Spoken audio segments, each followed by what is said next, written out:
Como mamá, siempre quiero lo mejor para mi familia. Por eso quiero lo mejor en mi cocina. Y eso significa solo huevos Eggland's Best. No importa cómo los cocines, siempre saben frescos y deliciosos. Y tienen más vitaminas D y E y el doble de omega 3 que los huevos regulares. Entonces, ¿por qué conformarte con menos cuando puedes tener lo mejor? Eggland's Best. Mejor sabor, mejor nutrición, mejores huevos.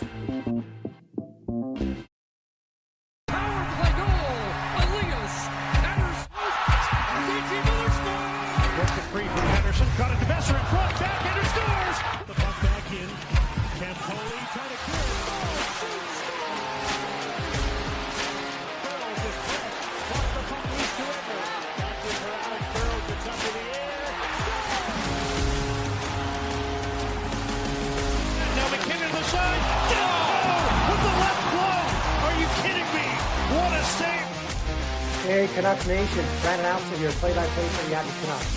You've got it locked on the line change, the Vancouver Canucks podcast.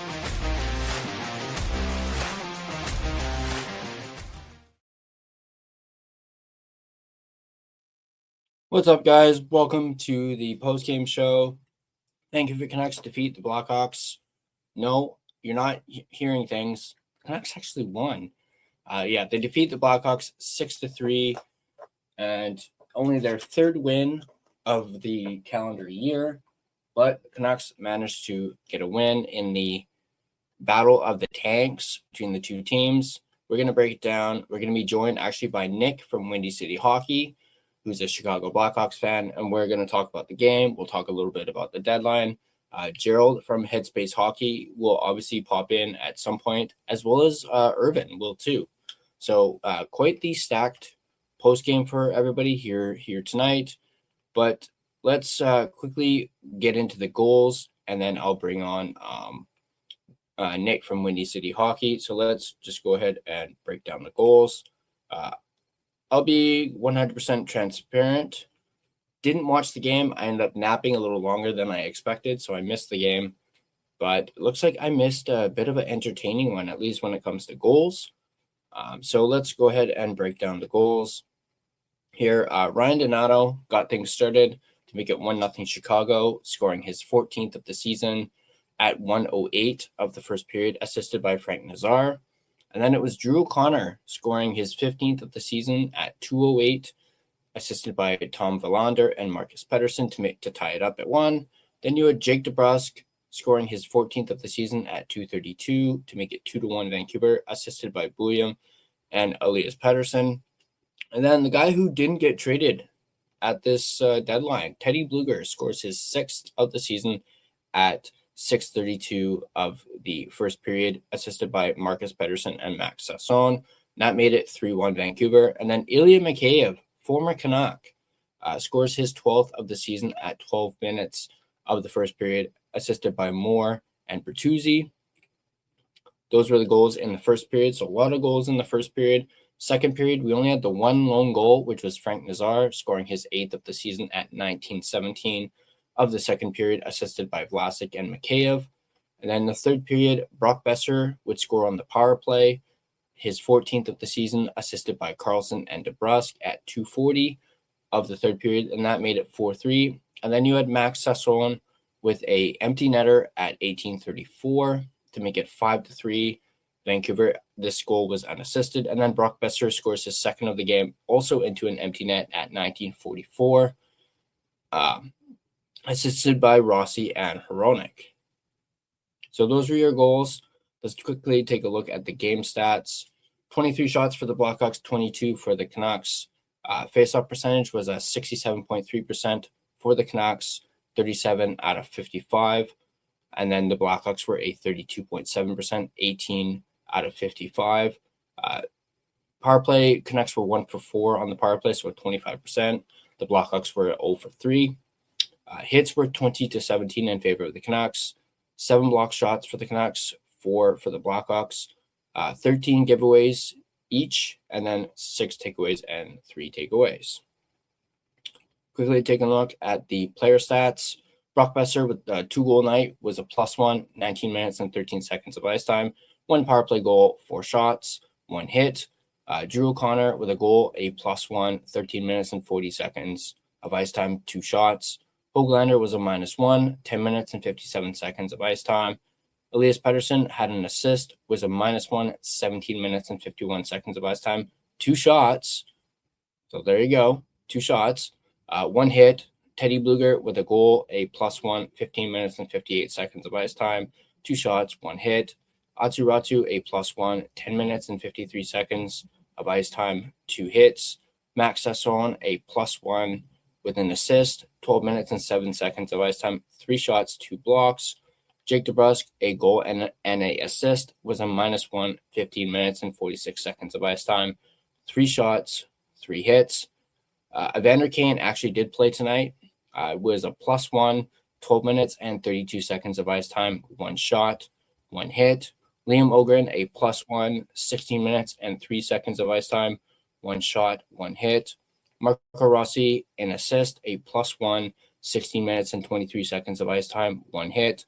Linus Carlson, a assist, +1, 12 minutes and 30 seconds of ice time with 1 shot, 1 block, and 1 hit. Looking at the defensive side, Tom Belander had a assist, +1, 21 minutes and 43 seconds of ice time, 1 shot. Philip Hronik, 1 assist, 25 minutes and 4 seconds of ice time, 1 shot, 1 hit. Zeev Buium with an assist, 14 minutes and 2 seconds of ice time. DPD was a -1, 20 minutes and 8 seconds of ice time, 2 blocks, 3 hits. Marcus Pettersson was a +3 who had 2 assists, ice time of 27 minutes and 12 seconds, 1 shot, 2 block, 1 hit. Victor Mancini had a ice time of 9 minutes and 58 seconds. And that was it. And then Tolopilo, 20 saves on 23 shots, a .870 save percentage. There we go. So now that that's done, let me bring on both Nick and actually Irvin's going to be joining us too. So let's bring on these gentlemen real quick. There we go. I know that was a long-winded spiel, but I wanted to get that out of the way. Nick, first off, welcome to the Line Change. Good to have you on. Thanks for having me. Yeah, I'm sure we'll be joined by Gerald momentarily. He likes to pop in, just unannounced. That's kind of his thing. But yeah, going over the game, what was your initial reaction to the game, Nick? From a Blackhawks standpoint, clearly loss to veterans lead to the youngest team in the NHL looking like they need to learn how to become a team again. That's pretty much where I was thinking. The start of the game, the Hawks looked lost. They didn't know what they were doing with the puck. Granted, Donato got everything started a minute in, but afterwards, nothing looked crisp. The Hawks just looked off. It didn't help that Spencer Knight became sick during the day. That's why he was out of the lineup, and they had an E-Bug as a backup. I would have thought maybe if Knight was on the bench, Soderblom would have been pulled after that third goal of the game for the Canucks, and they would have tried and changed the momentum that way. But when you have an E-Bug, you don't want to throw that guy in a situation like that. Well, he wouldn't be the first. Yeah, he wouldn't have been the first, but it would not been the right situation in a spot where the Hawks were losing in their first home game in 32 days. So it kind of makes sense to just let Soderblom let it ride, even though he had a rough game. Who's the E-Bug that had a win at United Center not that long ago? Do you remember? That would have been Scott Foster. Now that would be almost 7 years ago. Number 90, right?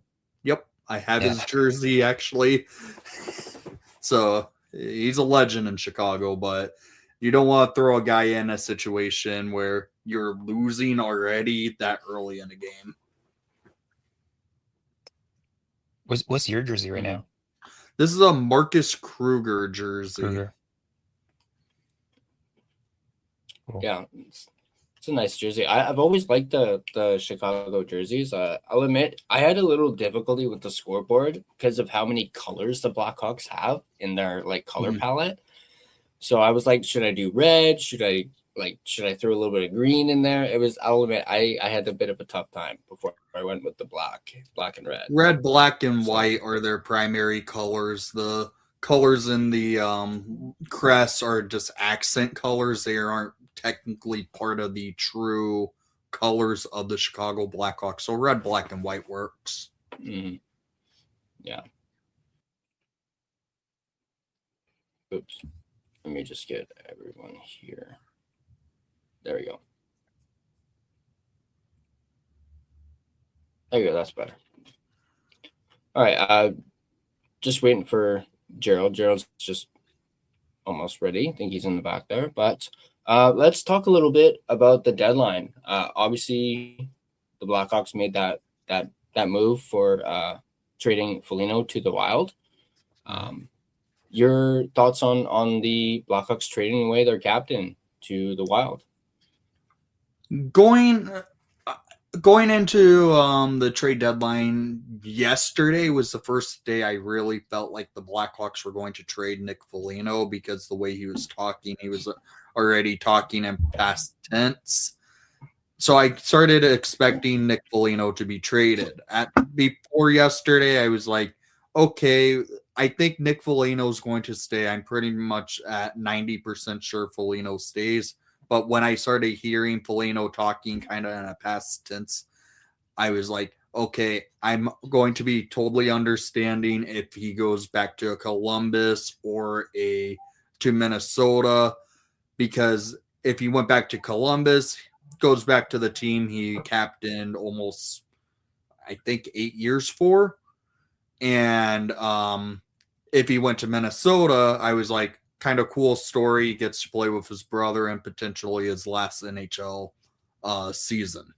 So Hawks trading him for future considerations. Yeah, it sucks, but it's understandable because the Hawks could not retain at all on his deal since they used up all retention spots. Mm-hmm.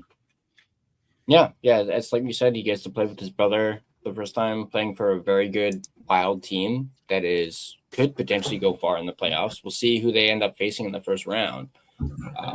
But they're looking pretty good going into the playoffs. So obviously him getting a chance to play with his brother is huge. But it obviously kind of similar to the Canucks, leaves a bit of a gaping hole when it comes to veterans, that veteran presence. Obviously him being the captain and whatnot is huge. But on that note, not that there's any rush to name a new captain for the Blackhawks, just like with the Canucks. Do you think Bedard could be the one who gets given the C? Fully anticipating Connor Bedard to get the C this once he puts ink to a new contract extension this coming summer. The writing's been on the wall for ever since Nick Foligno was named captain that he's a stopgap captain for Connor Bedard. And Bedard will get the C, even though I personally think the C could go to Alex Vlasic, who's now officially the longest tenured Blackhawk on the team, which at 24, that's impressive to say he's the longest tenured player on a team. But I would say Bedard gets the C. Bertuzzi will hold on to the A that he now has, and probably Vlasic gets the other A this off season. I don't have it in front of me right now, but is Bedard already older than Jonathan Toews when he's named captain? Yes, he is already. Okay, because as I remember, Toews was like very, very young.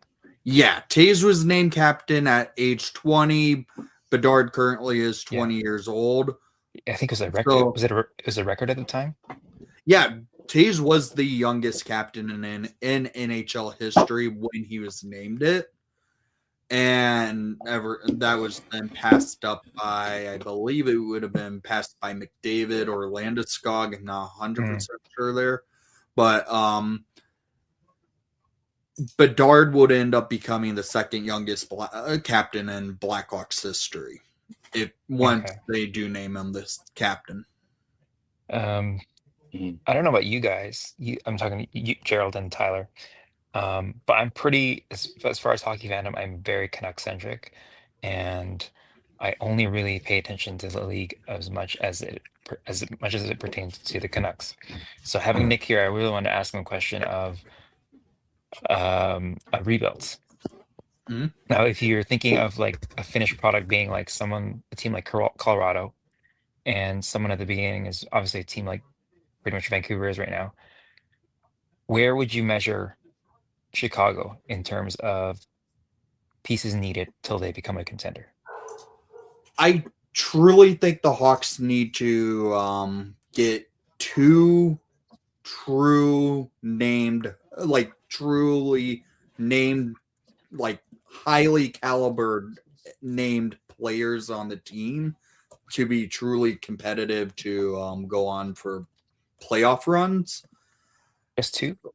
I really think if they could get maybe two key players this offseason, it's going to be tough because free agency, in my opinion, does not exist anymore with how everyone signs so early at this point. You aren't going to. It's going to take probably a trade in the offseason, or trade or two, to really get assets. Like, for instance, if Dallas does want to get rid of Jason Robertson, that's a player I would be, if I was Kyle Davidson, I would be targeting and trying to land in Chicago right now. He tried last offseason. Dallas was not ready to move on. Now, if they can't get an extension done with him, I would be like, okay, it's time to make a jump and try and get into that Jason Robertson sweepstake. If it takes a offer sheet, maybe it goes that way because the Hawks have the draft capital to use for offer sheets. Yeah. The way player movement has gone the last couple of years, it almost feels like the trade market is more like the new free agency, where it only comes up when players are like in an untenable situation. The first one I really noticed was Matthew Tkachuk. Like nobody's, I don't think anybody saw it coming, where he's just like, I'm out of here. Definitely. Yeah. Gee, what's up? Hey man, sorry guys. I've just been tweaking around with StreamYard because trying to do this like both at the same time. But Nick, hey, I apologize for being late. It's nice to finally see you face to face because it's usually you're on or I'm on Clay's, and it's great to finally get to talk some hockey with you, especially with the game. I missed a bit of it, but I'm not going to redo all the questions. I guess I'll just sort of go through. You guys were talking about the logo earlier. There's a question that I actually had for you. Didn't you guys have, I don't know, I was going through Twitter at one time and it was the whole, woke time where people are saying they should change the name or they change the logo. And then what they actually did was just only tweaked it a little bit with, I think it was the axes or something like that. Do you remember that happening at all? The Hawks never changed any of their logos when that happened. What the Blackhawks actually have done, since they're named after Native American chief Blackhawk, and what they did is they actually went to the actual tribe of chief that was from Chief Blackhawk to do some donations, work with them, and work into showing more of the history of what the namesake of the team is from. Truly, yes, originally when the team was founded, it was named after the World War One military regiment, the Blackhawk Regiment, which was named after Chief Blackhawk. But the Hawks have done so much with Native Americans over the time when that all was occurring back in, it was pretty much when COVID was going on. Yeah, And, I remember it was COVID. Yeah, when that was all going on, the Hawks have really done a lot with them. Before every game, they do a land video where they talk about the history of Chief Blackhawk, the tribes that were in the area of Chicago. So land acknowledgement. Yeah, they do a land acknowledgement. That's cool.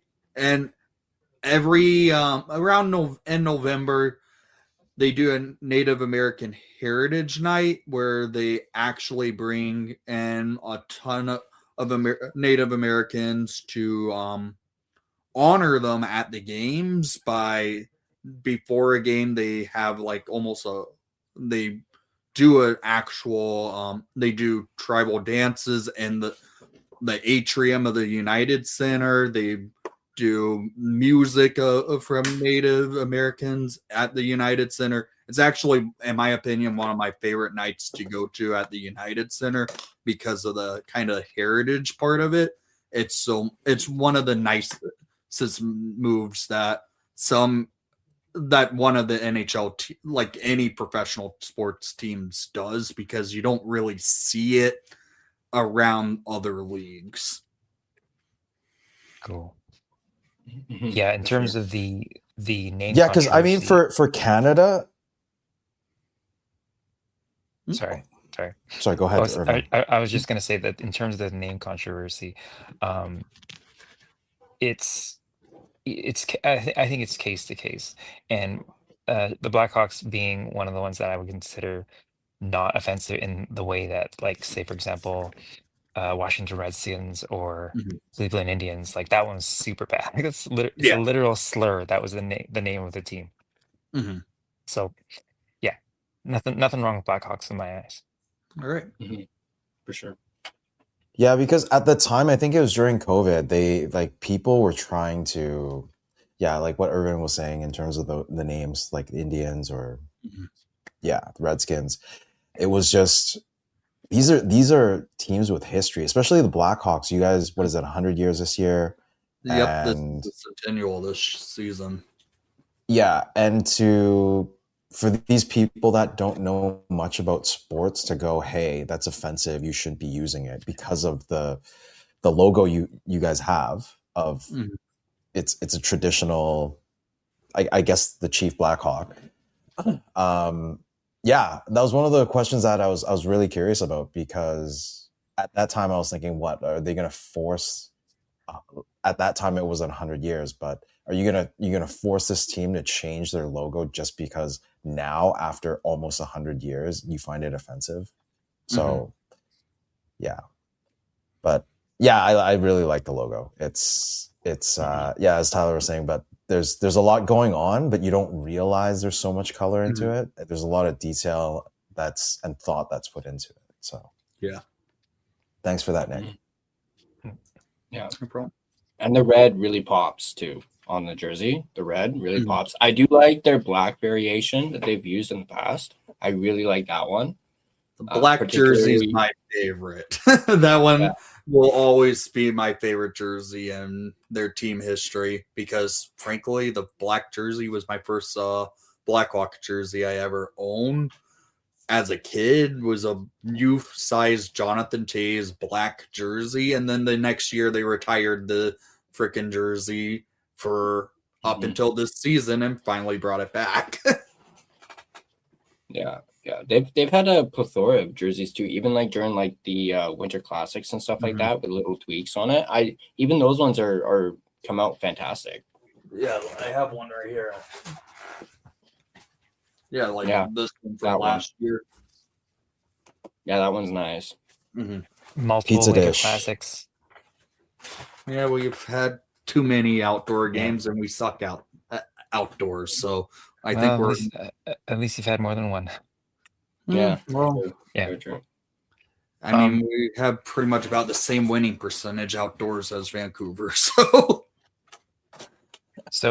Just real quick, I just want to thank Tyler for having us on, as I have to leave pretty quickly here. I'm actually on my way to a pickup game.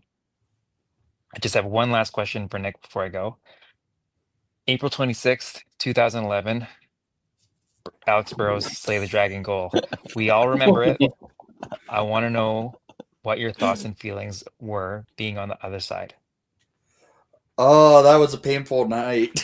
That was a painful night.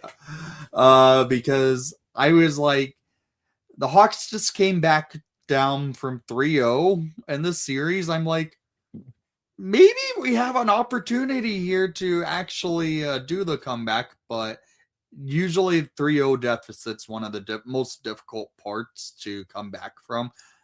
I mean, I was only 12 when that series took place. Gosh. So when that series took place, I'm still kind of new to watching hockey full time, because when I started watching Blackhawks hockey full time was every game. I haven't missed a game. My streak still lives today since 2009. So I have not missed a game since then. And it's like that game was really the first time I really witnessed the Blackhawks truly lose. And I didn't know what it was like, because I knew they lost in the 2009 Western Conference Final, but that team was so young that year. But that was the first time it just felt heart-wrenching, because after that series, I remember it almost led to Stan Bonehead of to almost trade Patrick Kane to the Buffalo Sabres for Ryan Miller. I remember that almost happening. And I was like, I would not be good today. Yeah. Wow. Well, That's amazing. that era is always going to be very memorable for guys like us of our age. And it just really goes to show you what a team can do when you've got an owner who backs the team and swings big. Yeah. Right. Like, you remember they like when they went after Brian Campbell, who was the big fish in free agency. They went after Marion Hossa, because they knew they had those cornerstone pieces in Kane, Taves, and Keith. Mm-hmm. And if they just surrounded them, they could do special things. But yeah, that series is pretty crazy, because if you remember, Game 6 to tie the series was also won in overtime. Yeah. And when that goal went in, I thought it was completely over. I was like, if I remember correctly, that was Ben Smith in overtime. Yeah, that was and the that cramp. was, if I remember, that was the Corey Schneider cramps. Yeah, game. Ben. I think that was also Ben Smith's first NHL goal, if I'm not mistaken. Oh, really? I'm not 100% sure if that's true. It's been so long since that happened, but I do remember Ben Smith in overtime, because the weird thing with Ben Smith, he does have his name on the Stanley Cup in 2013. He only played one game that entire season, and it came in the Stanley Cup final in Game 3 it would have been Game 3 when Marian Hossa had to miss that game. Ben Smith played that one game that entire year, gets his name on the cup in 2013. That's all you need. Yep. Yeah. All right. Well, Nick, Tyler, G, you guys around? Thanks for having me. Yeah, no worries. Thanks for coming on, Herb. Yep. Take care. We'll see you later, buddy. Yeah, have a good game. Score a goal for us. Yeah, go score a goal for us. Here.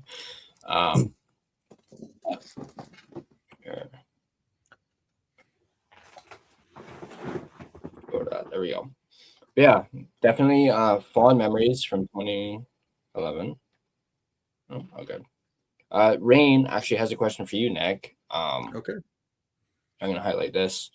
Do you see Blashill being the coach when Chicago is an official cup contender, or is he just for the rebuild? His stint in Detroit was one playoff run and then 6 years of missing. That's actually a good question. With Blashill, I know he only had the 1 year of playoffs with Detroit and 6 years of misery. Well, when he became head coach in Detroit, it was that team was already on the turning point into the bad era of Detroit hockey, because they were already going to lose Datsuk that off season. They were going to lose, I believe they lost Cronwall that year as well. The team started already to fall apart that year. They barely made the playoffs that season in Detroit. And then after that, they just became a rebuilder from there on. Blashill then took his time in coming back to become a head coach by being an assistant coach in Tampa Bay for the last 3 years under John Cooper, which is arguably the best head coach in the NHL right now. And I think that's going to help him learn from mistakes that he would have had in Detroit. I like Blashill as a head coach for the Hawks. It's hard to say if he will be with the team as a contender, because usually lifespan of a head coach in the NHL at average now, if I remember correctly from last off season, it said the average lifespan of a head coach is 2.5 years. I think Blashill has more leeway in Chicago because it seems like he's gotten more out of Connor Bedard than what Luke Richardson was able to get out of him, and under Sorensen last year as an interim head coach. I think what we could see, if the Hawks make the playoffs with Blashill, he would stick around for some time. If they don't think he's going to get them over the hump, that's when they probably have to make a change. But really, I like what Blashill's doing. I just don't. It's just hard to say right now if he's a true coach to be a cup contender.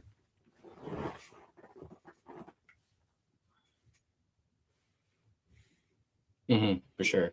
I mean, you say 2.5 year lifespan head coach. That probably means us Canuck fans might be stuck with Adam Foote for the next 2.5 years, which Canuck fans probably aren't too looking forward to. But we'll see what happens. Yo, I'm back. Sorry, I'm just chatting with you there. Sweet. Hopefully it's not 2.5 years, but we'll see. We'll see. Is there? I do want to highlight this. I know Urban's gone, but he'll probably watch the replay. Get a Gordie Howe hat trick. Get pickups for him. Do it. I haven't looked at the schedule, but is this the last game for the Canucks and the Blackhawks? It is. They've played all 3 games today. The last time they played was back in November now? Yeah. And then this was the last time they play each other this season. So next season, I know the Hawks will be traveling out to Vancouver twice, and Vancouver probably will travel out to Chicago once. Or whoever knows what's happening with the global series, because it sounds like the Hawks are in it this coming year, because they emailed all season ticket holders. Since next year the NHL is going to the 82 game, 80 from 82 to 84. That means 1 extra home game for each team. The Hawks are still at 41 home games next year. So we'll see what happens. It's probably going to be another outdoor game for Chicago then. No, it sounds like it's going to be probably a Europe trip. Go over to play in the global series. Oh, damn. The NHL hasn't officially announced the global series yet. So a lot of Hawks fans are already speculating it's the global series since all the outdoor games have been announced by the NHL for this upcoming year. So I would assume next year the Hawks will be out in Europe for probably a 2-game set, maybe a 1-game set, because the last time they were in global series was in 2019 against Philadelphia in the Czech Republic, where they only played 1 game, not 2 games that year. Have you ever gone to global series or games outside of the US? I wish. I really wish, because back in 2019 I was trying to get tickets for that game with the Hawks in Philadelphia in the Czech Republic, since I do have family in Prague. My cousin, he's my age. We both love hockey, and we would have gone to that game together in Prague, but the tickets sold out immediately. He was going to buy the tickets, and I was going to pay him for my ticket, and I would have flown out to the Czech Republic to go to that game. Tickets sold out so quick, wasn't able to make it out there. I hope if everything works out, if they are in it, maybe I can make a trip out for a global series this year.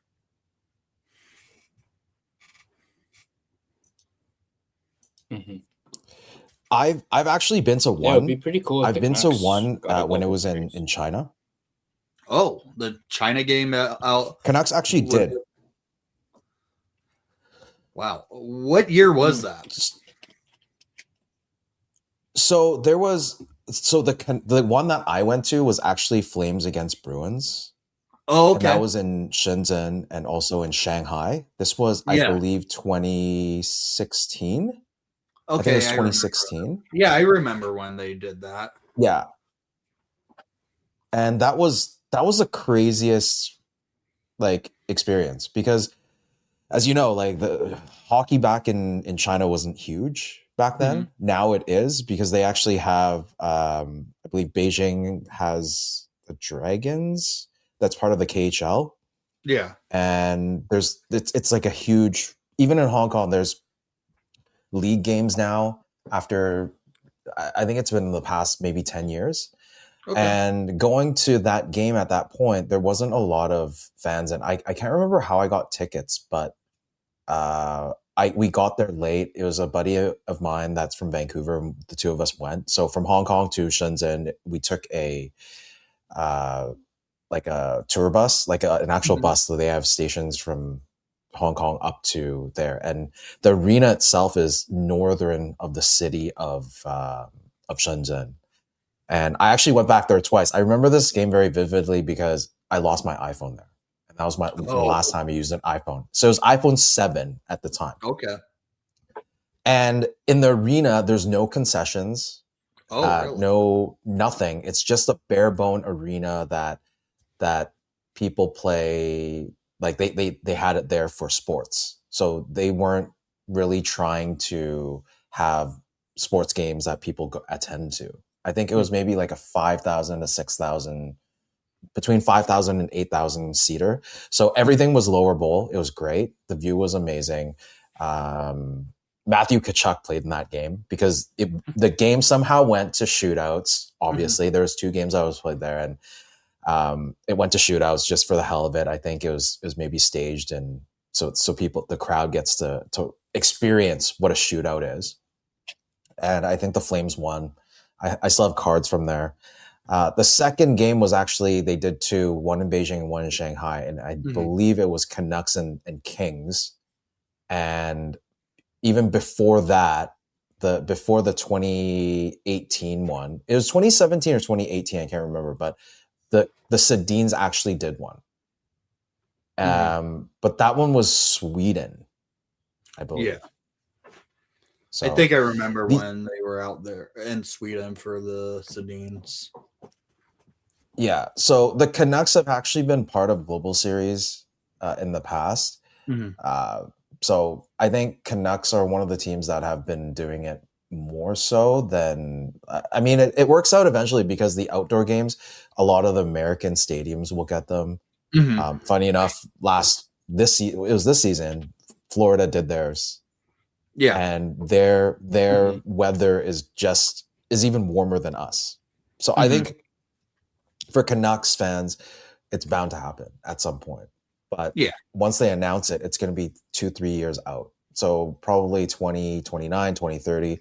Hopefully by that time, the Canucks are more relevant and the rebuild is somewhat half done. But yeah. Yeah, you don't want to be in an outdoor game while in a middle of a rebuild, because last year that's what happened with the Hawks, and it turned out to be a complete disaster for how the Hawks looked. The splitting Was it. it that bad? Oh yeah. I was at the game at Wrigley Field last year, and I will say this: some of the players were vividly upset after losing that game. The media guys were saying they remember Kyle Davidson went down to the locker room after the game, and it sounded like he ringed the Hawks a whole new one, because that game meant so much to the fan base, because we knew last year we were going to suck, and we did not, and we knew, okay, just go to this game. Maybe this will be what starts the spark to go the trajectory upward. It was not. It was really an ugly game. It's a shame, and it's very tough because they obviously plan these ahead of time, and it's usually minimum 2 years that they plan it, and then they announce it. So it would have sucked if Vancouver had an outdoor game or some sort of, like, even Global Series. It's fine because it's Yeah. for whatever market that they're doing it for. But for an outdoor game that has a capacity of over 50,000 people, and you do this whole big shebang, and the team is not really relevant, it just sucks. So, but yeah, actually, I'm not sure if if you guys talked about this in the beginning for the intro. If you did, then we can scrap it. But we're actually still live. We're live on Headspace Hockey. So this is the first time that I am speaking with Nick with Tyler. And just wanted to give a little info on who Nick is from Windy Hockey, and maybe we could promote the channel a bit, and so people can go over if they want to know more about the Blackhawks, or if they actually follow Bedard and they want more content. Where do they go, and when and how did you start? Well, I started Windy City Hockey back in the summer of 2018, the day the Blackhawks traded Marian Hossa's contract to the Arizona Coyotes. Mainly just because I knew that was when the team, at that point, it was an end of an era. Hossa being my favorite all-time hockey player. Before he was a Blackhawk, I was a Hossa fan then, and I'm like, seeing Hossa's career end the way it did sucks. And then the trading his contract to the Coyotes, I understood it, but it was kind of bittersweet when it happened. And ever since then, I just stuck to making videos whenever some news broke. And every game, I have a review video of how the game went from my point of view of how I watched it. If I'm at a game, I do a short review from the stadium, like at the United Center. This coming Monday, I will have a short review when they play the Utah Mammoth. Because I live 4.5 hours away from the United Center, and I don't want to be filming a review when I get home, which takes about 10 minutes to record and another 20 minutes to edit. But it's like, I would rather have the video out, like the short review, give a short synopsis of the game from how I thought I saw how it played. But you could find me at Windy City Hockey on YouTube, at WC Hockey on Twitter or X. I still call it Twitter, or at Windy City Hockey on like Instagram. Pretty much whenever news breaks for the Hawks, or once Connor Bedard signs that extension, I will have a video out. Just so I'm just going to type this into the chat, and we'll throw it up there. So it's Windy Hockey with a, right? It is here. I got HAWKEY, right? Windy City Hockey. There you go. In the private chat, I'm assuming that's where you're wanting. I put it. Let's see here.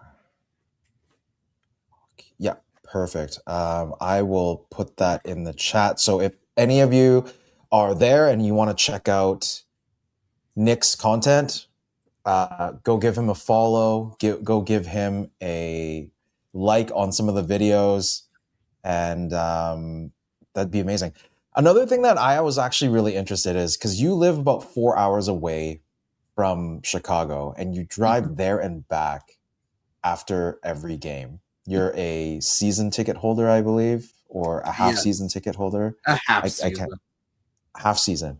How, like, it just amazes me, just the fandom that you have and willing to drive almost, what is it, like 8 hours back and forth? Just under 9 hours. Yeah, 9 hours of driving. That's dedication and passion for your team.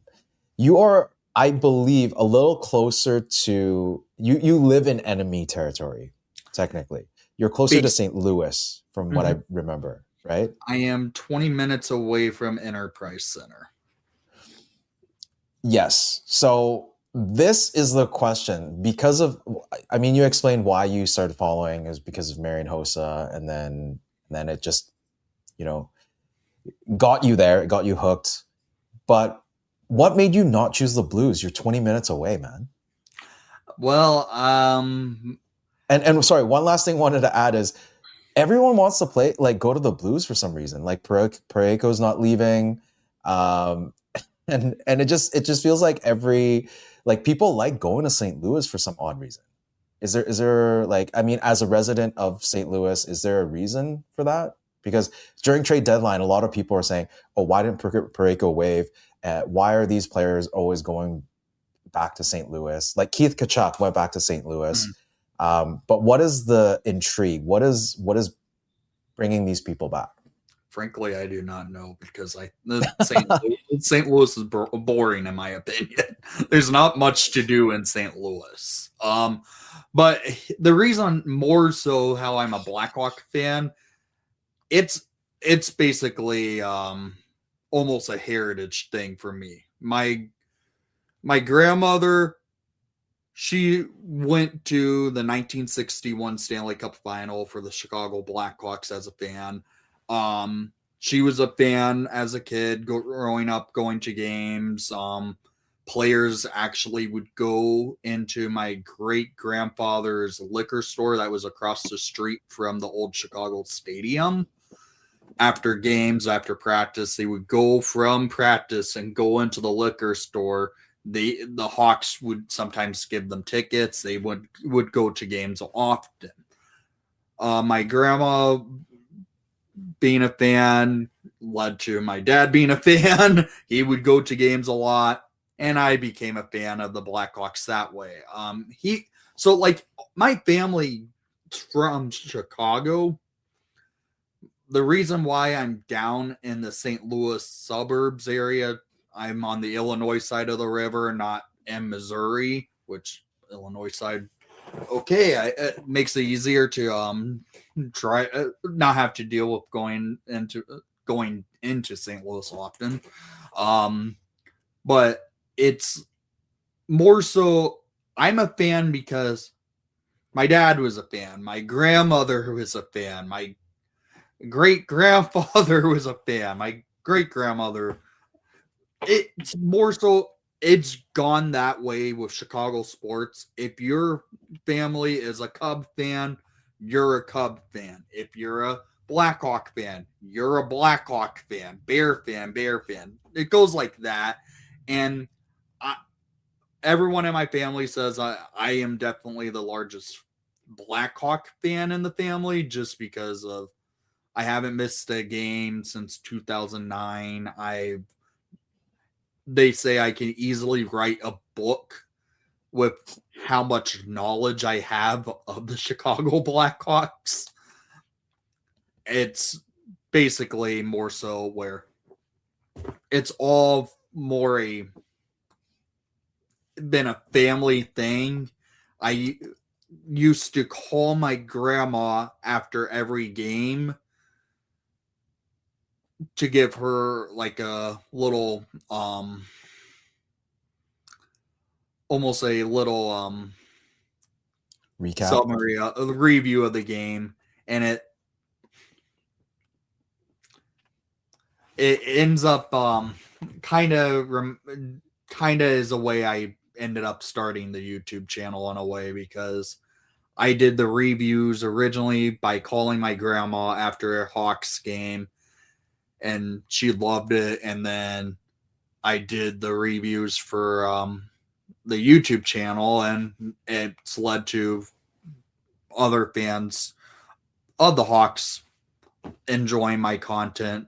But it also is like a little bit of a summary, like kind of going back to calling my grandma about watching the games and reviewing it. And that's how it pretty much is all to how it all goes. If you understand where I'm going with it. Yeah, I kind of do. It's kind of like a tradition, like in terms of your it's fandom, a tradition. but also on with your grandma, that tradition of going to the games and telling her about it. I mean, here in Vancouver, there's a lot of Leafs fans. Mm-hmm. There's a lot of Oilers fans. So those people actually live in the city, and then they come to Rogers to watch the games. Mm-hmm. But to have a dedicated fan like yourself drive like 4.5 hours out to Chicago when you have an arena 20 minutes away, that's dedication. So have you gone to a Hawks game in St. Louis? Yeah, every time the Blackhawks are in town, I get tickets for those games. So there's only a few times when the Hawks are in town I don't go to it. For some odd reason, those are the games are usually the ones that don't drop in price and can't get the tickets for a fairly good price, even if both teams suck. But it's like last year I missed a game where the Hawks were in town in St. Louis, but I knew, okay, I can't go to that game. I'm going the next day in Chicago anyway, so it won't really be all too much of a miss if I'm not at that game. I'm watching it on TV, even if then I don't have to worry about if I'm at the game, team really lays an egg and plays terrible. In St. Louis, I'm at my house and just watching it at home. So I'm glad you brought up ticket prices and all that, because in Vancouver, this is something that has been a huge, like, it's been news for a while because of the tank. Ticket prices, I think, haven't gone this low ever. So in US dollars, I believe the cheapest ticket you can get is about $30, upper bowl. And then Canadian wise, I think it's about $40 for a ticket. I think someone copped a $50 ticket in the lower bowls, and that's the cheapest you'll ever get. It feels, maybe because Canucks are kind of the only game in town. Yeah. That's why prices are so high. But given that you're in the US, what are ticket prices like? And what were ticket prices like for the Blackhawks while they were in rebuild mode? Oh, rebuild mode. So in a comparison now compared to the rebuild. So since they're still in the rebuild, their tickets are still on the cheaper end of when they were in the dynasty era. But like my seats are in like the 200 level of the United Center, and that's more club level type area where you can get food delivered right to your seat. But it's more so if I buy a ticket at the United Center on Second Market, probably about $75, I could get up in the 300 level. Down in the 100 level, probably somewhere around 150, 160-ish. In St. Louis, I could easily compare it easier because I've done it a few times. I've seen the Edmonton Oilers in St. Louis, so you have Connor McDavid coming into town. I've sat on the glass for $5. I'm sorry, $5. Yes. How does that even happen? That there's times in St. Louis you can get tickets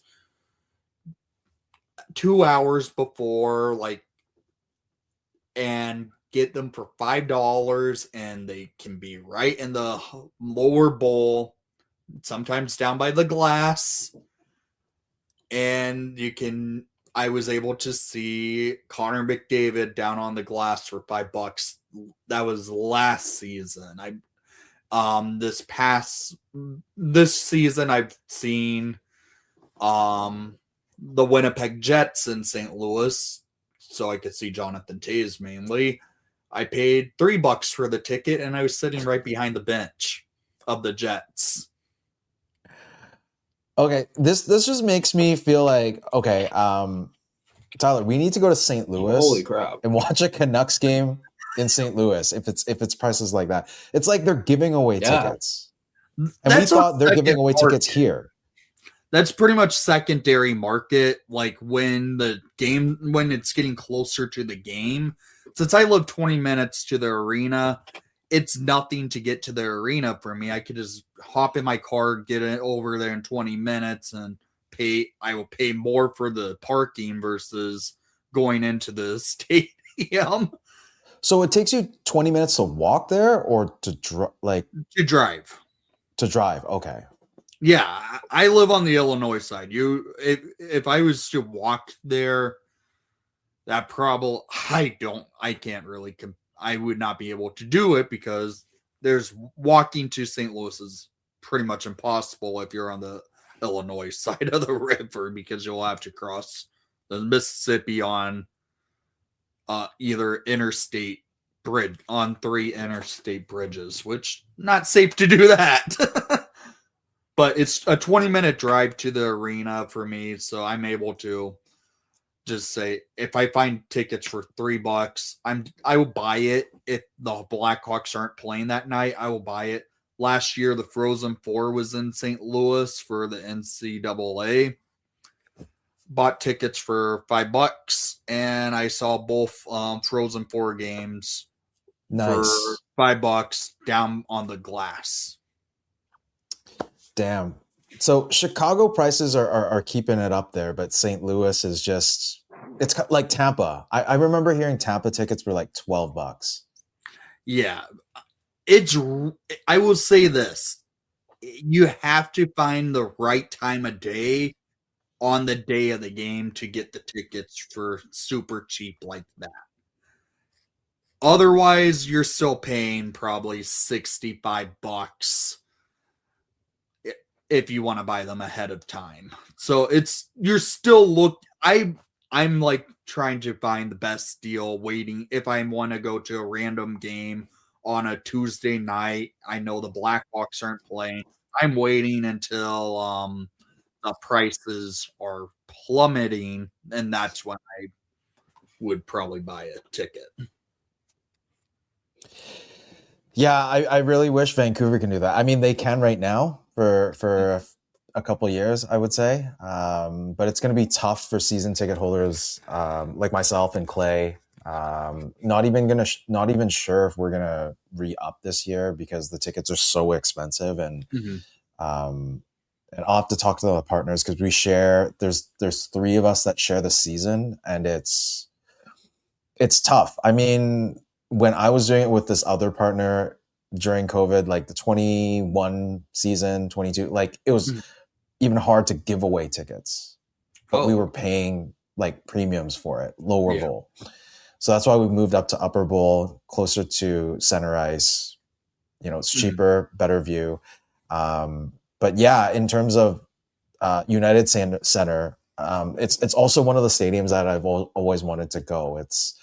I think it's kind of like Bell Center in Montreal. It's like the mecca of hockey. Like it's one of those arenas that you need to go to experience what hockey's all about. Vibes there are probably insane, right? In Chicago. Well, it's called the Madhouse on Madison for a reason. It's a lot of fun to be in the United Center. I would say the loudest I've ever been in the United Center actually came this season. Jonathan Taze's return to the United Center for the first time was one of the best experiences I've ever had witnessing in the United Center. The crowd would not stop cheering when Jonathan Taze hit the ice, and when they did the welcome home type video package and had him skate around the ice. It took almost like, if I remember correctly, it took like 8 minutes for Jonathan Taze to have to tell the fans to say, okay, settle down, and go back so they could get the game back in going. It was one of the loudest I've ever seen it. Another loud time would have been Marian Hossa's banner raising ceremony, or even Jonathan Taze's last game as a Chicago Blackhawk. That was another outstanding time I was in the United Center for. I became a season ticket holder pretty much right the season after the COVID season, and that's pretty much how I've gone to games beforehand, but my experiences as a season ticket holder have been more so like honoring the greats of the team. I'm waiting for when we get back to playoff hockey at the United Center.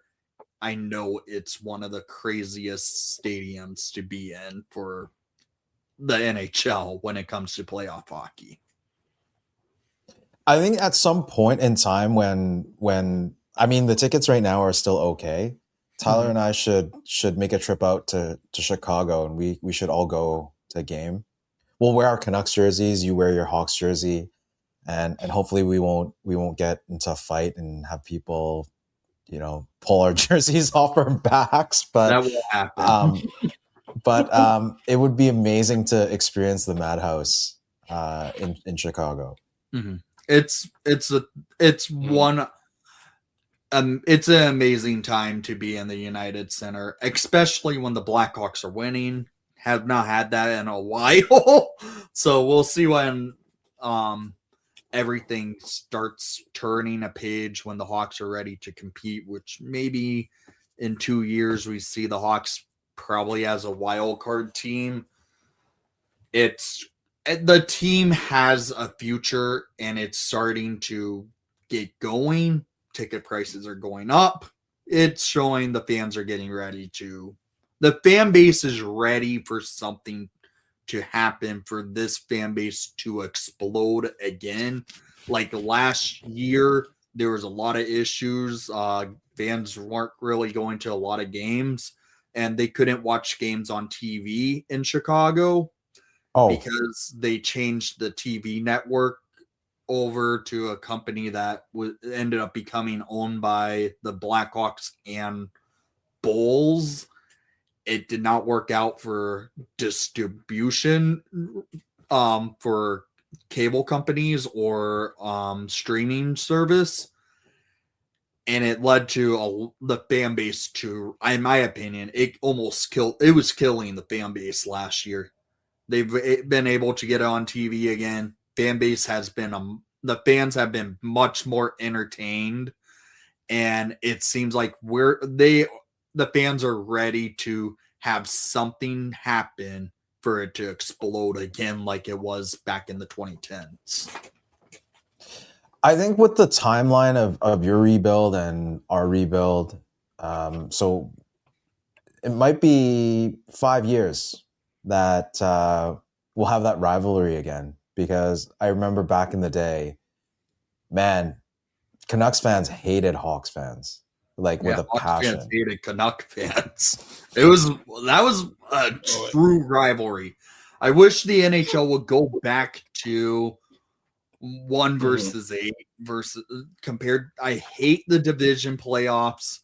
You get rivalries built when it's 1v8 versus not the dumb playoffs format of you're playing your division for the first 2 rounds and then you play the other division in the conference final. Get rid of it. Go back to 1v8. You have better rivalries. Rivalries don't have to just be division opponents. But don't you think the rivalry, they're trying to create these rivalries because it's part of the same division. So every year, like right now, we'll say the Central for one. It's a shame because you have the best team in the Wild that just, went out there and did some spending this season. A lot of spending before Kaprizov's contract kicks in at 16 or 17, almost 16 point something. And then you have the Avs going for Kadri. So you're going to have the most exciting hockey in the first round, and then one of those teams are going to be gone. Like, it does suck. So I do agree that, they should go back to 1 and 8. But what do you think about going on the lines of what the NBA has done and doing play-in rounds? So you do 1 to 6, and then, 8 through 10, you do like a 1 game, a single elimination. Whoever wins it gets to go and take up the spot. Personally, I'm not a fan of it. I get it would lead to more revenue to the teams and more revenue into the league that way. I personally just don't think it would work for building building rivalries within the league. I get the league thinks building a rivalry within division works, but when you can build rivalries out of division, out of conference, it actually can be some of the best in sports. Like, for instance, after the Hawks played Boston in the 2013 Stanley Cup final, everyone hated each other. The fans were going back and forth at each other for a good 2-3 years, even though that's the only time they played each other in the playoffs. Blackhawk fans, Canuck fans, for instance, the rivalry that was built from 2009 to 2011. It was one of the best rivalries in the sport. It leads to more storyline into games when if you have a team that has played each other out of division multiple times in the playoffs or multiple years. It just seems like it gives big storylines and much more energy to the game. And I personally am. I will always say it. 1v8's the best way of going. The play-in, I'm not a big fan of. The bubble playoffs. Yes, the Hawks were successful in the bubble playoffs because they were able to knock out the Edmonton Oilers. But I was like, we're the 24th team in the playoffs. This should not happen. We should not be here. We suck. We should be in the lottery going for a ping pong ball. But that was a fun time. But I'm like, we should not be here. I don't like the play-in type of action because you're going to have a team upset a team, and then that team who's upsets one team, they're going to be knocked out in the first round of the playoffs. In my opinion, it just does not really work well. That's an interesting take because, the whole play-in round, there's a mix between the people that I've spoken with about. Some love it. Some kind of like you don't like it because it's like, what's the point? Like, it's just one more extra game of game revenue. But I'm sure, our owner, Frankie Aquilini would love that because it's an extra one game of revenue, which he'll sell the team for, sell the farm for in terms of picks. But yeah, it would be interesting to see. But to have it 1v8, it would be great because you don't have it locked into those three teams. Like some divisions are weaker than others. Mm-hmm. Like say the Pacific, like you still don't know who's going to get in. Yeah. And you have the Atlantic, like the Islanders are tied second with the Pens right now. Mm-hmm. So one of these teams are not going to make it. And then it just forces these good divisions like the Central. The Pacific was great at one point. Oh, yeah. That was when the Avs and Canucks and, those were the days. But that was not – it was 1v8 at that time. Yeah. So, yeah, I think they need to change it because it just feels like it's – every year it's the same thing. Every year it's, Pacific for us, it's going to be Vegas, Edmonton, and LA or – it might be different this year, but it's always going to be Edmonton versus LA or Edmonton versus it.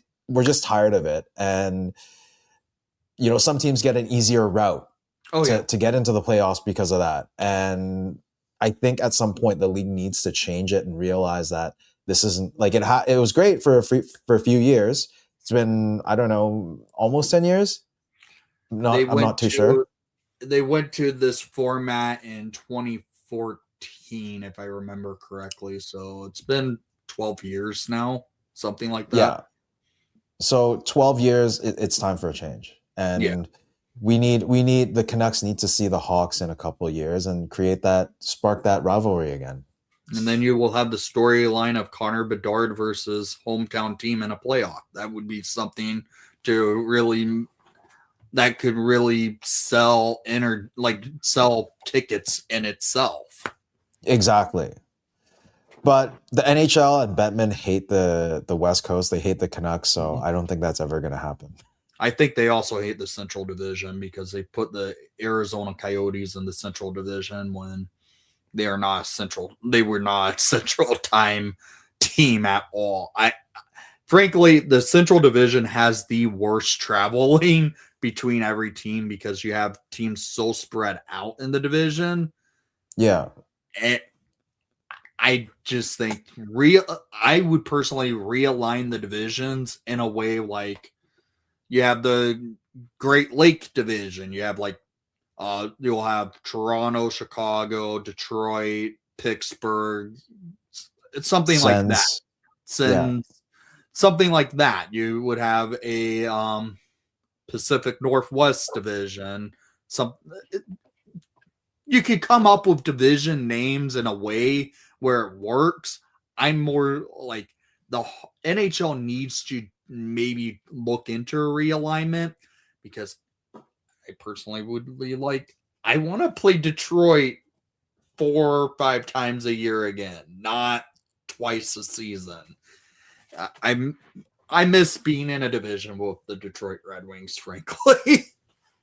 No, but I don't know if you're old enough to remember this. Detroit used to be in the Western Conference. Yeah, They were Western Conference champs for the longest time, and that's why and they're out east. Yeah, and I miss the time the Blackhawks and Red Wings were in the same division because it led to the Hawks not being the only original 6 team in the Western Conference, because you would have the Blackhawks and Red Wings, one of the league's oldest rivalries in its history. It's a centennial rivalry in itself because both teams are both celebrating their centennial, and both teams historically hate each other. Ever since they moved Detroit over east, it killed the rivalry. It does not feel like a rivalry anymore. Because you guys, they see each other so little. It's probably 3 times a year, as Twice. compared to twice, Yeah, one each. Okay. Yeah, they play one each, and it's just sucks to see it that way because it used to be Blackhawks, Red Wings at least 5 times a year. Sometimes you get lucky 6 or 7 times a year. Now it's just Blackhawks versus Red Wings on a random Tuesday night or a random like Thursday night where it's 2 games, one in one season. It's really killed the rivalry for a historic value, and the fan bases seem to not really hate each other any more than they used to, because in Chicago, we usually chant "Let's go Hawks" for all Hawks home games. When Detroit comes to town, it's Detroit sucks. It always has been Detroit sucks. But when with the rivalry, it's really not the same anymore. So what's the biggest rivalry right now, or what team do Hawks fans hate the most at this point right now? At this point right now, or there isn't one? Because you guys are still rebuild mode. Yeah, it's probably San Jose. Really? Wow.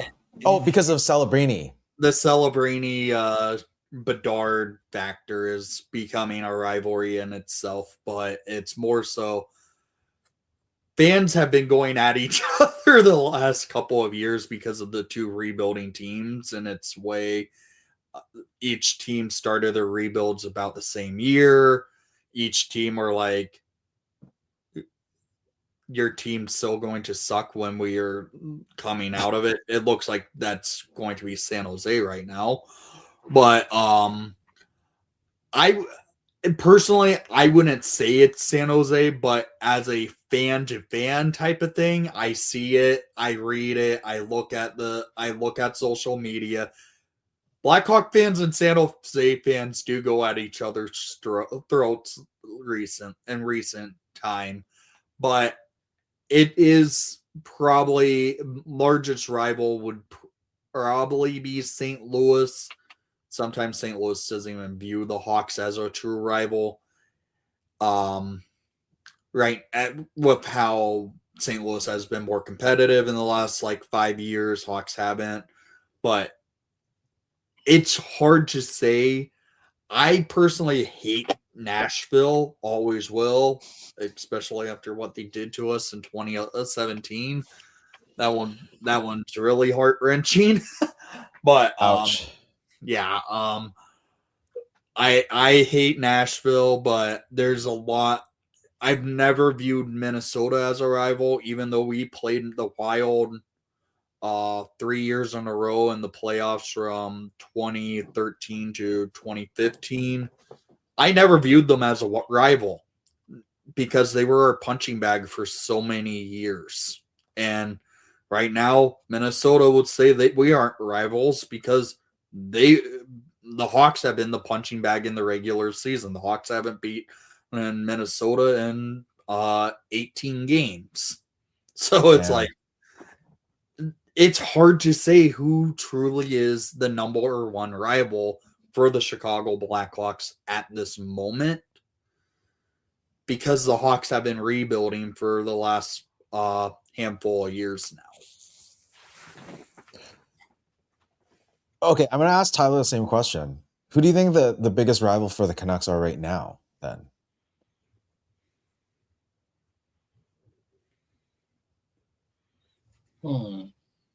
If we have one. Question. Because it's funny. If you go I gotta think about that geographically, it should be the Kraken. Yeah, I gotta. Because the Kraken fans come up the border pretty much The every Oilers? time they play. Yeah, maybe. Oh, I don't know. We just hate McDavid, so only until he plays for the Olympics or Four Nations. But aside from that, it's kind of like Brad Marchand. Same thing. Like we don't like him unless he's playing for Team Canada. So yeah. But yeah. Sorry, I've been asking all the questions, Tyler. Like, do you have something you want to get off your chest? It's okay. Yeah, no, it's just like with my wife. She hates Sidney Crosby because she's from Philadelphia, but she doesn't cheer for Canada. She cheers for the U.S. But it's that type of thing, like she won't hate him as much. We'll put it that way during when it's the Olympic hockey. But actually, I think we had a question way back. And actually one from Urban as well, from Justin. Wanted to ask Nick, who do you think has a higher upside between Nazar, Korchinski, and Levshunov? Would you like to give each of their games? Ooh.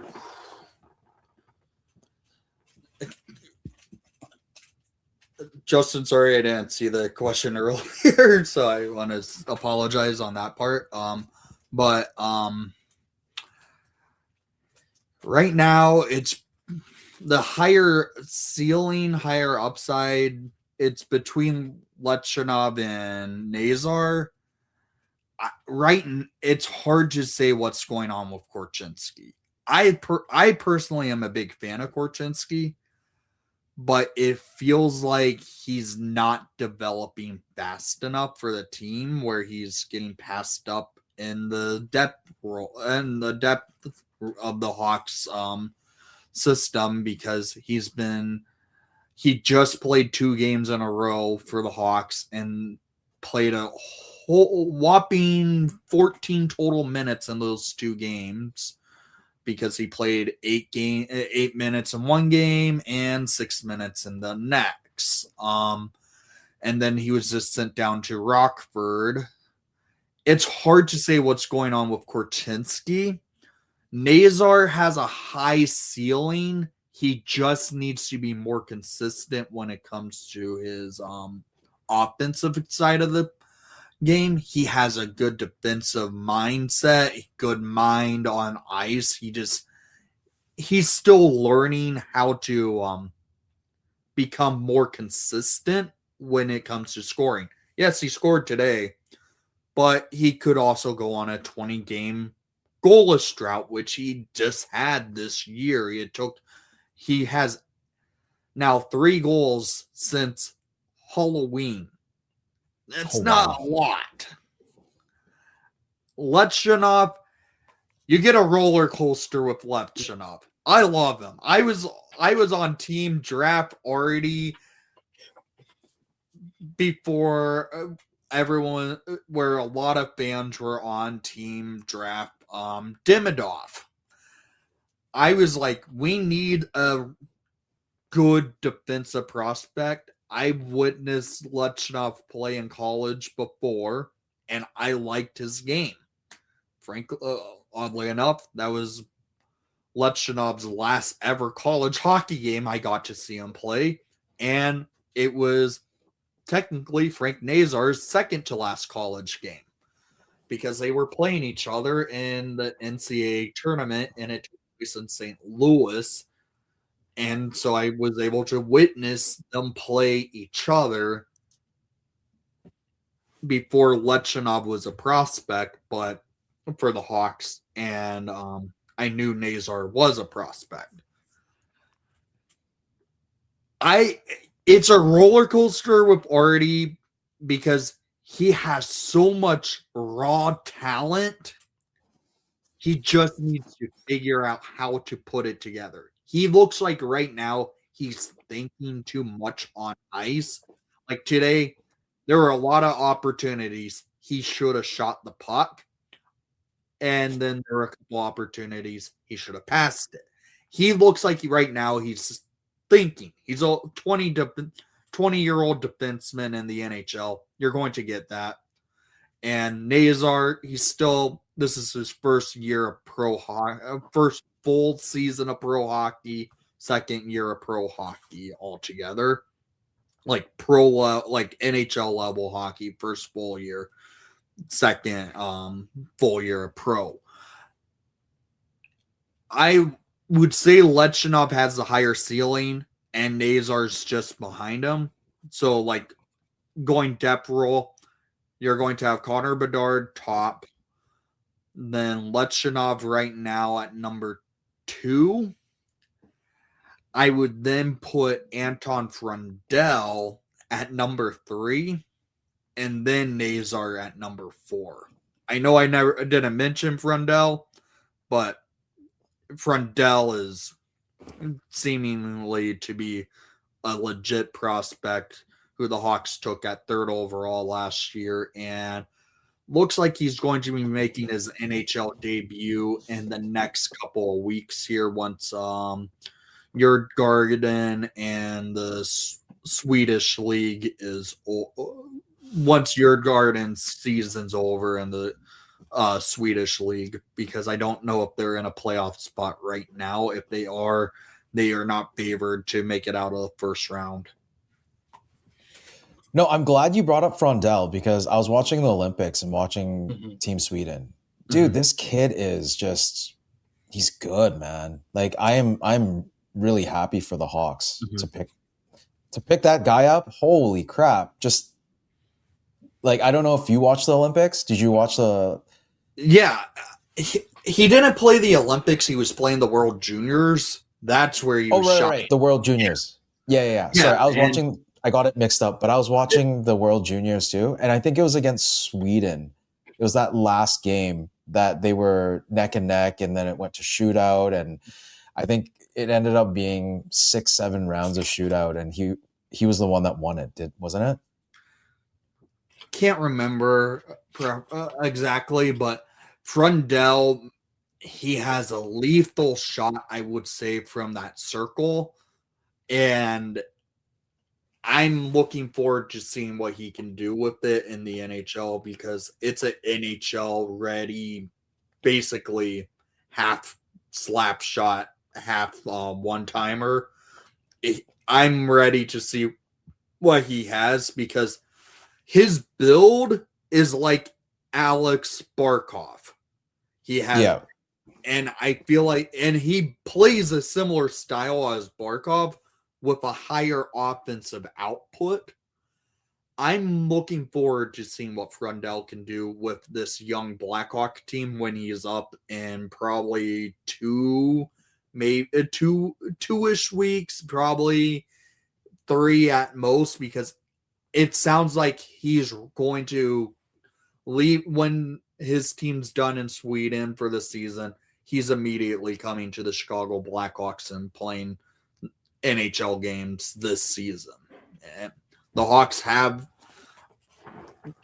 already signed him to his ELC. It's going to happen, and people are already in Chicago getting pumped for Frundell's NHL debut. Yeah, the reason why I kind of want to bring that up is it kind of alludes to World Juniors and how Canucks fans might be seeing, hopefully, McKenna, who was also in that tournament, who also was a beast. But with Frondell, because he was drafted last year, they still waited. They still had to wait a whole year. But for McKenna, I think he could probably, I don't know if you watched any of his games, but potentially, if if the Canucks are lucky enough to draft him, do you think he can be slotted in right away? I do. I've actually, since I do watch college hockey too, I've made sure to be putting Penn State games on because I knew the Hawks are going to also probably be in position for a lottery. So I do keep eyes on players like McKenna. Whoever's going to draft McKenna, he is going to play on opening night of the NHL. That's how it is. He's going. That's good to hear. I don't think McKenna is going to play another season in college. I just think McKenna is going to make that jump, even though, yeah, he had that issue, but I understand if the word what happened, why he did punch the guy. I don't want to get all into it. I would understand it, but at first I was thinking that could tank his draft stock, but and it hasn't. In fact, I think it may have helped him because after that incident, McKenna's been the best player in college hockey. Did you see the game? He had, what is it, 8 points? I think it was a goal and 7 assists. Something. And a lot of them were primary assists too. Yeah. McKenna is going to make the jump to the NHL right out of the draft. Then you also have Ivan Stenberg from Sweden. Stenberg. Yeah, Stenberg. He's another player to watch out for.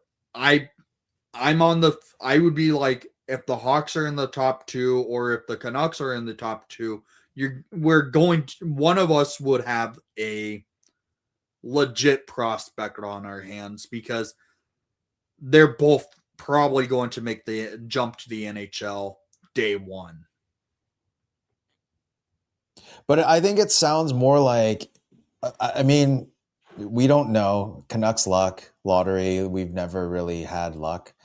But if Canucks are able to get the McKenna, you guys get Stenberg, then you have Stenberg and Frondell.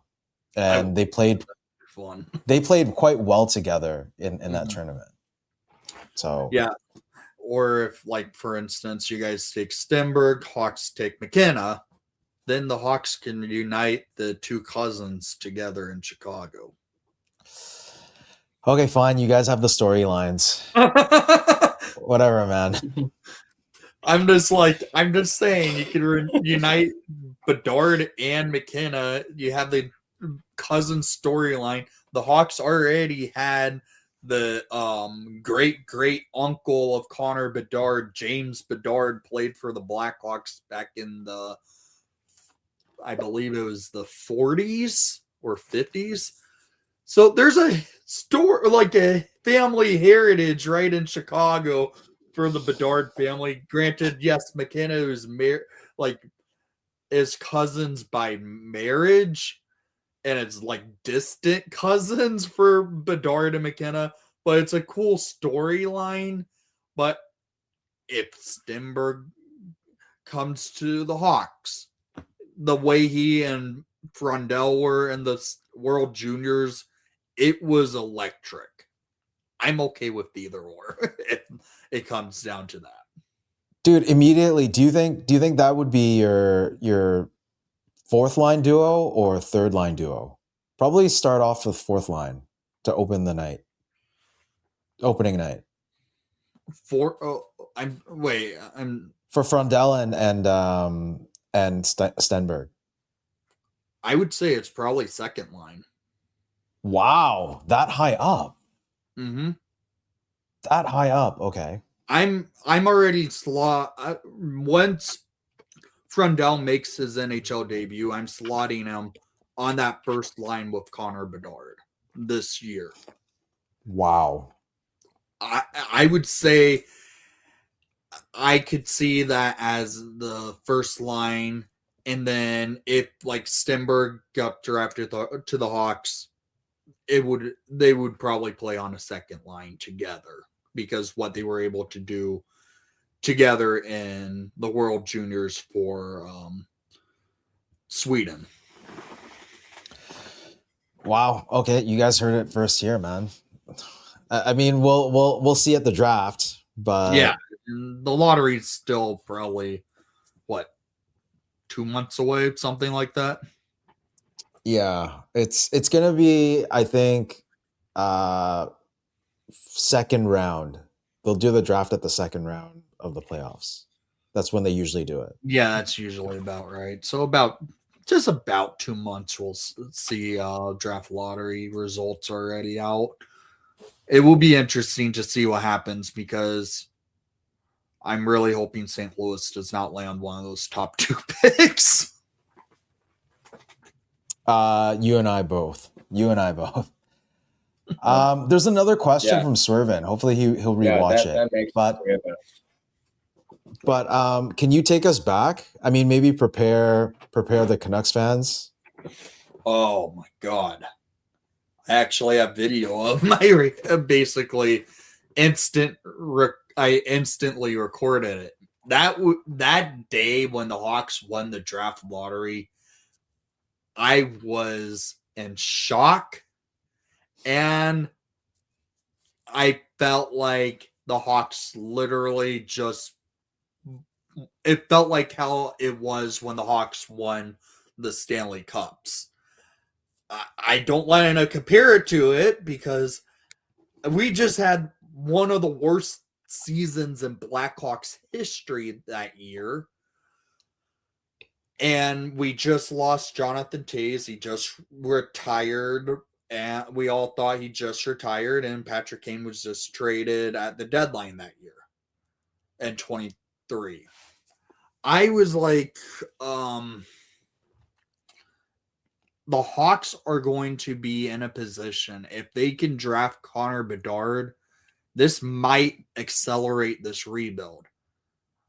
If they end up winning the lottery.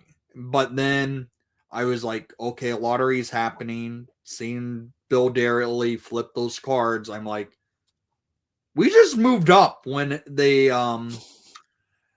when Kevin Weeks literally kind of leaked it by saying it on TV. Okay, it's down to the Anaheim Ducks and Chicago Blackhawks to the first overall pick, and they haven't even, they were going to announce the third overall pick after the commercial break. I'm like, did he just leak that we just moved up? And I'm like, okay, here we go. And I was starting to feel it. I'm like, we're going to get him. It's happening. As soon as that card flipped for Chicago, I jumped out of my chair, nearly hitting my ceiling in my basement out of pure joy because I just witnessed terrible hockey all year, ready for that day to come for Blackhawks to have their next top prospects, now top player, come their way. It was just pure joy. And like, what are we going to do? We don't have anyone in the system to really go with them other than Frank Nazar. Now we've built the team up, and I'm liking what the Hawks are doing with Connor Bedard. I mean, he had the sophomore slump, but Yeah, he's back. He's back, and he's ready to go. Hopefully the Canucks fans, we get a chance at McKenna, and we'll have that same sort of feeling that you got back in 22. And yeah, there's another comment. Hopefully both teams in playoffs sometime in the early 2030s, maybe 2030, 2032. Bring back the rivalry, and we'll see each other's teams a lot more at that point. Yeah. Mm-hmm. Oh, there was a question by us Canucks Rain. fans have the exact same reaction if they're able to draft McKenna. Yeah, so Rain had a question earlier too. I already how are answered you on this, I think. time? Oh, you answered it already? Okay. Yeah, great. we've already covered this one. Okay, that was awesome. How are we on time? I mean, I'm good anytime. I'm Ty? We'd probably go another 4 minutes if you want. Just make it. If, I'm not picky on it, so. Wow, that season, you guys had 68 points for Bedard. I guess not. the 23 season, the 22-23 season. Was it 22, 23? Yeah. Okay, wait. Let me...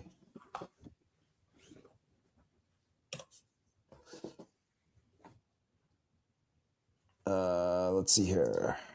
Do you remember what the... Because you said it was one of the worst seasons. I will. Or It was definitely one of the worst seasons goal scoring wise. I know that it 2000. 59 points. Yeah, it was a You guys were supposed to go third. Yeah. I would say this. Thank you, Buddy Robertson, for changing the course of hockey of NHL history. Buddy Robertson is the main factor. The Hawks got Connor Bedard, and what the Florida Panthers have done ever since. Buddy Robertson scored the game-winning goal against the Pittsburgh Penguins in Game 81. That eliminated the Pittsburgh Penguins out of playoff contention, put the Florida Panthers right in the playoffs. It then set the Hawks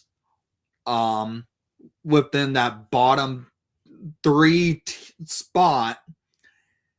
And then in Game 82, Jonathan Toews, last game of his Blackhawks season, a career, Toews, if he would have scored in overtime that night, the Hawks would have dropped to 4. San Jose would have moved up to 3.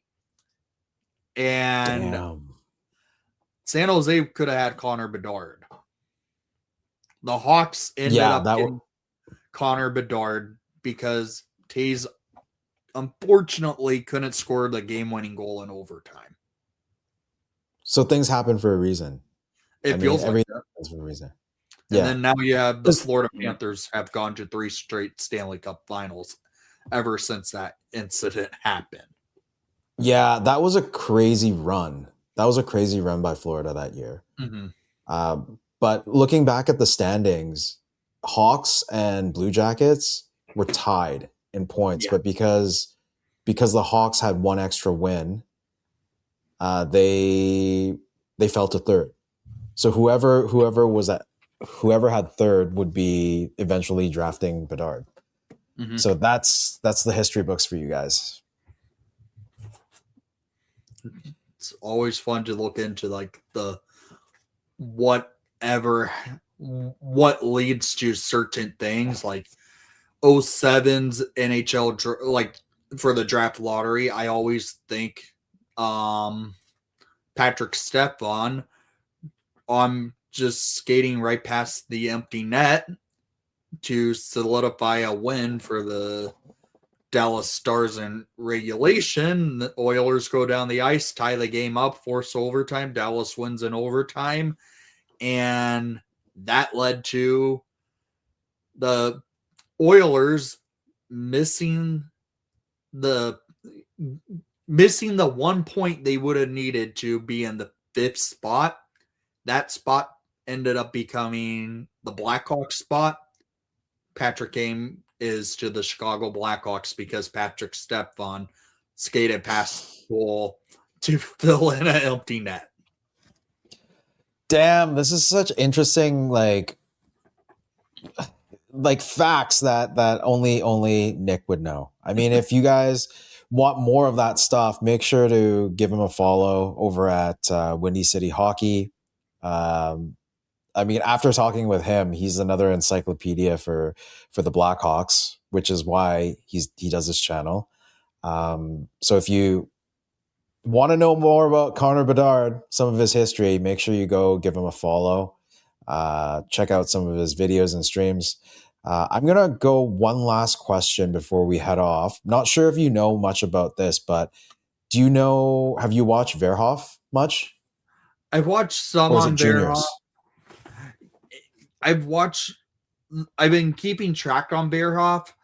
I would say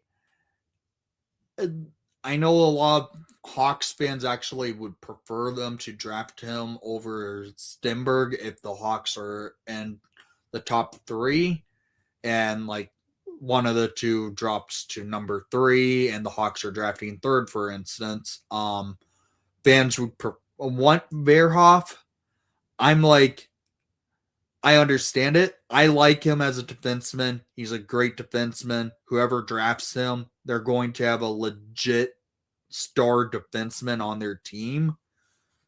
Just like Matthew Schaefer's starting out to be. I don't know if he's going to be as good as Schaefer in year 1 because Verhoff, I think, will have to take. Defensemen are harder to really project on going into year 1, like as a 18-year-old rookie defenseman in the NHL. I would say he probably would want to stay back in 1 year to develop one more year and then move up pro.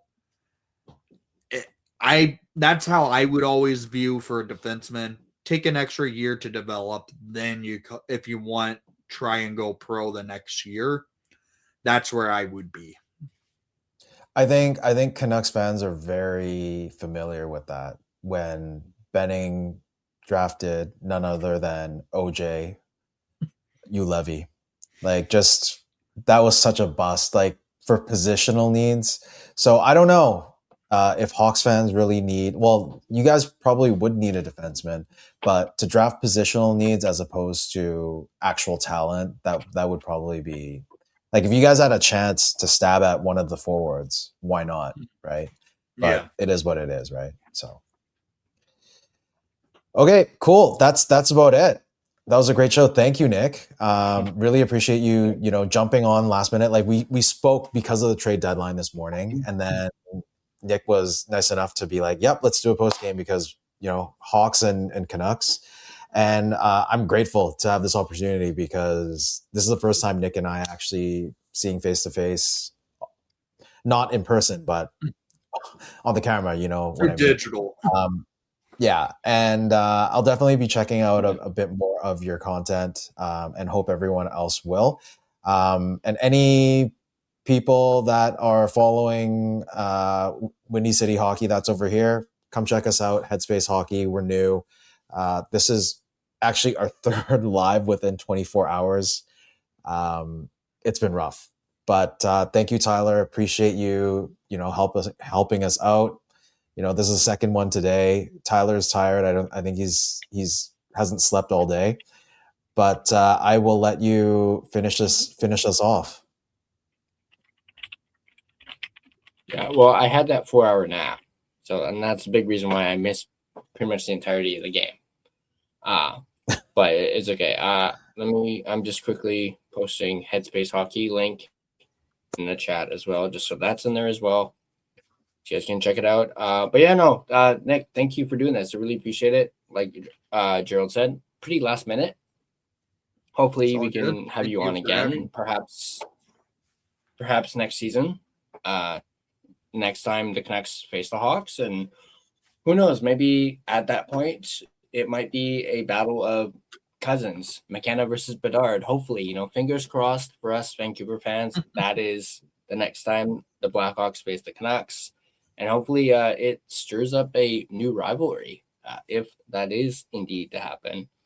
But once again, thank you for coming on. Really appreciate it. Guys, definitely check out Windy City Hockey on X, on YouTube. Check them out. Give them a like. Give them a subscribe. And yeah. I think next year is way too far. I think what we talked about today, we should be hooking up at the draft. And we'll talk about the instant reaction about, is it the cousins or is it the ex-teammates? And then, we'll share our thoughts. But we'll keep in touch with Nick, and hopefully at that time in a couple of months when we know what the draft order is, then we can break that down and see what the future brings for both teams. Yeah, I'm open anytime. Just feel free to let me know if you ever want me to hop in. I can help out with that, whatever. I'm willing to help anyone out for their content. Appreciate it. And speaking of the devil, the one that kind of brought us all together. Mm-hmm. It's because of Canuck Clay. We got to meet Nick, and that's why we're doing this. But Clay's in the house. You're 90 minutes late. We're not going to be extending this stream for you, but thank you for dropping by. And thank you for putting us all together. So I'll leave it at that. Thank you guys. All right. Yeah, sure. So once again, thanks, Nick. Appreciate it as always. And yeah, for sure, we'll definitely have to do some sort of drafting. That's actually a great idea. And then maybe you can see our reaction. Hopefully we get McKenna, or heck, even if we get Stenberg, probably similar reaction, maybe more so towards McKenna. But yeah, thanks again, Nick. Really appreciate it. And it's great to have you on. Thank you again for having me. I really appreciated it. You gonna do your read, right, Tyler? Don't forget it. Yeah, I should do my read because I forgot it in my Connor Garland live reaction, and I'm kind of kicking myself for it because now I got to go in and edit it. But I'll do my read, and then just looking at betting odds for tomorrow. I'm just gonna look at the lines for tomorrow. Hey Nick, are you a betting man? Capitals, Bruins at a. I am not. I don't really want to risk it. Okay. Okay, let me pull one up. But yeah, the Capitals are a +1, 1.5 at -250 on the puck line. Bruins are a -1.5 on a +205 on the puck line. Money line is -122 for the Bruins and a +102 for the Capitals. Just bear in mind, these odds are subject to change. Is that what you're picking?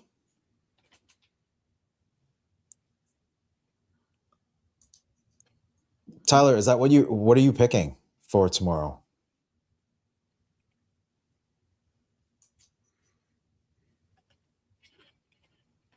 I'm not sure if I'm really picking one. Okay. They just want us to just read some odds. Okay, cool. Or what the odds are, not necessarily pick. So that's what I'm just doing. Because I'm kind of like Nick. I don't really gamble either. So. So just so you guys know, the pick that I did, that was at least the first one. I'll read the second one, which is the Rangers and Devils. Rangers.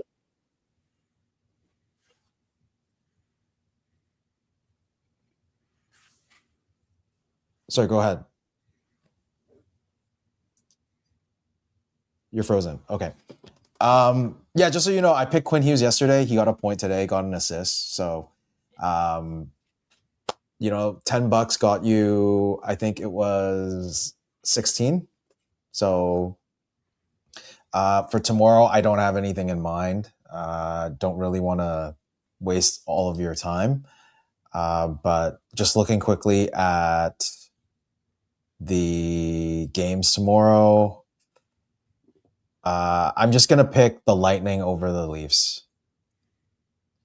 Lightning over the Leafs at -180, $10 gets you 15. We'll just keep it at that. All right. Yeah. that works. Yeah, that was another one that was on there. All right, there we go.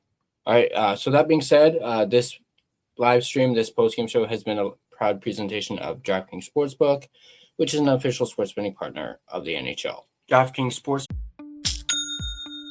Nobody does selling better than Shopify. Shopify is the home of the #1 checkout on the planet. And the not-so-secret with Shop Pay that boosts conversions up to 50%, meaning way less carts go abandoned and way more sales going through. So if you're into growing your business, your commerce platform better be ready to sell wherever your customers are scrolling or strolling. On the web, in your store, in their feed, and everywhere in between. Businesses that sell more, sell on Shopify. Upgrade your business and get the same checkout that Skims uses. Sign up for your $1 per month trial period for 3 months at shopify.com/Westwood1, all lowercase. Go to shopify.com/Westwood1 to upgrade your selling today. Shopify.com/Westwood1. Como madre orgullosa, siempre quiero lo mejor para mi familia. Y los únicos huevos que compro son Eggland's Best. ¿Casualidad? ¡Para nada! No importa cómo los cocines, siempre están frescos y deliciosos. Además, tienen más vitaminas D y E y un 25% menos de grasas saturadas que los huevos comunes. ¿Por qué conformarse con menos cuando puedes tener lo mejor? Eggland's Best. Mejor sabor, mejor nutrición, mejores huevos. Visita egglandsbest.com para obtener más información. An official sports betting partner of the NHL, is built for the fastest game on ice. With player props and live betting, every shift, every shot, every save gives you options to get in on the game with DraftKings Sportsbook. New customers bet just $5, and if your bet wins, you get $300 in bonus bets instantly. Download the DraftKings Sportsbook app and use code THPN, that's code THPN, to turn $5 into $300 in bonus bets if your bet wins. In partnership with DraftKings, the crown is yours. Gambling problem? Call 1-800-GAMBLER. In New York, call 877-8-HOPE-NY or text HOPE-NY. In Connecticut, call 888-789-7777 or visit ccpg.org. On behalf of Boot Hill Casino in Kansas, wager tax pass-through may apply in Illinois, 21 plus in most states. Void in Ontario, restrictions apply. Bet must win to receive bonus bets, which will expire in 7 days. Minimum odds required. For additional terms and responsible gaming resources, see dkng.co/audio. This is a limited time offer. Copyright 2026 NHL, all rights reserved. This video has been a presentation of both DraftKings Sportsbook as well as the Hockey Podcast Network. Be sure to check out the network for your favorite podcast covering your favorite team at thehockeypodcastnetwork.com, the home of hockey podcasts, where it's every team, everywhere.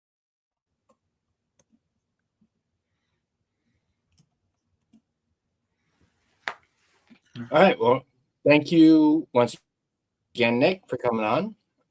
Really appreciate it, as always. Once again, thanks, G, for coming on as well. As always, doing this with me. And, yeah, even though I didn't watch any of the game, again, seems I missed it's like what I was saying earlier when we were doing our trade deadline. Perhaps tonight's going to be an exciting game, and it looks like it was. 6-3 score. Maybe not so much on the Chicago side, but it still seemed like lots of goals scored in the game. And hey, the Canucks actually won. Keep in mind that is their third win of 2026. They've only won 3 times in 2026. They got half the wins of the picks that they picked up at trade deadline. So, that makes it even more painful for me knowing it was your guys' third win of 2026.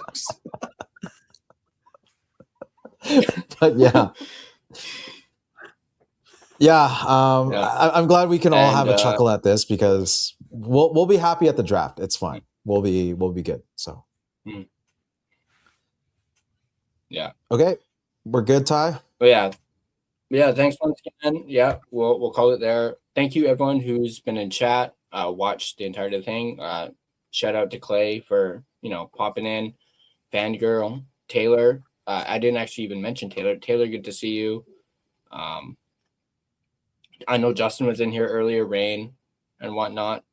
But yeah, thanks again, guys. And then, hey, we'll be back tomorrow as the Canucks are playing the Jets tomorrow. So we'll have another post game tomorrow against the Jets. And yeah, I'm Tyler. He's Gerald. On the far right is Nick from Windy City Hockey. And Duolingo. Can't forget Duo. And hope you guys enjoyed. And we'll catch you guys in the next post game show.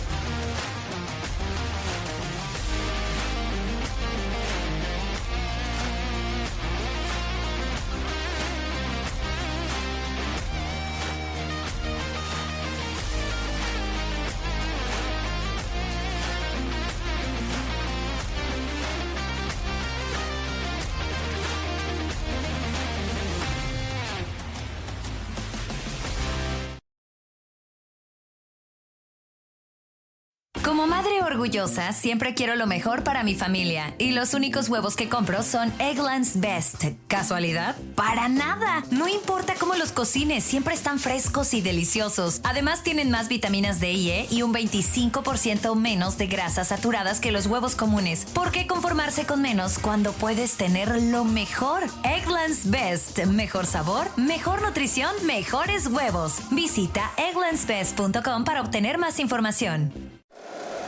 If you like the show, please take a moment to rate, review, and subscribe. It really does help the show to grow. Thank you for listening.